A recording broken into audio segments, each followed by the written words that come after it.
চরম আবহাওয়ার প্রভাবে ২০২৪ সালে ৩.৫ কোটি বাংলাদেশি শিশুর পড়াশোনা ক্ষতিগ্রস্ত হয়েছে। বৃহস্পতিবার এ তথ্য জানিয়েছে জাতিসংঘের শিশু বিষয়ক সংস্থা ইউনিসেফ। ৮৫টি দেশের মধ্যে হালনাগাদ করে সংস্থাটি জানিয়েছে, চরম আবহাওয়ার ফলে গত বছর সারা বিশ্বে স্কুলগামী প্রায় ২৪ কোটি ২০ লাখ শিশুর পড়াশোনা বিঘ্নিত হয়েছে, যার মধ্যে ক্ষতিগ্রস্ত হওয়া বাংলাদেশি শিশুর সংখ্যা প্রায় ৩.৫ কোটি। বিশ্বের স্কুলগামী শিক্ষার্থীদের প্রতি ৭ জনের ১ জনের পড়াশোনা বিঘ্নিত হয়েছে। আগামী বছর এ সংখ্যা আরও বাড়তে পারে বলে সতর্ক করেছে ইউনিসেফ।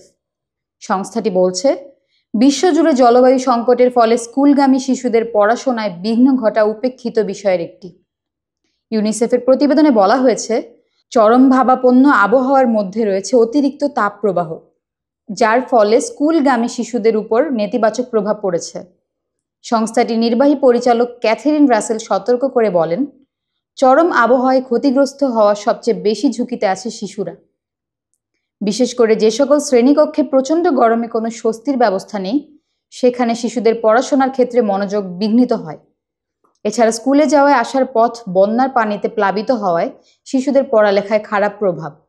প্রতিবেদনের তথ্য বলছে, প্রচণ্ড তাপপ্রবাহের কারণে বাংলাদেশ, কলম্বিয়া, ভারত, থাইল্যান্ড ও ফিলিপাইন্সের শুধু এপ্রিল মাসেই ১১ কোটি ৮০ লাখ শিশুসহ ওই বছরে অন্তত ১৭ কোটি ১০ লাখ শিশু ক্ষতিগ্রস্ত হয়েছে। বিশেষ করে ফিলিপাইন্সের শিশুদের হাইপোথার্মিয়ার আক্রান্ত হওয়ার আশঙ্কায় শীততাপ নিয়ন্ত্রিত ব্যবস্থার বাইরে থাকা হাজারো স্কুল বন্ধ করে দেয়া হয়।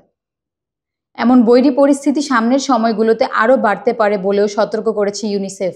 সংস্থাটি বলছে, তাপমাত্রা অব্যাহতভাবে বাড়তে থাকায় সামনের বছরগুলোয় ক্ষতির মুখে পড়া শিশুর সংখ্যা সম্ভবত বাড়বে।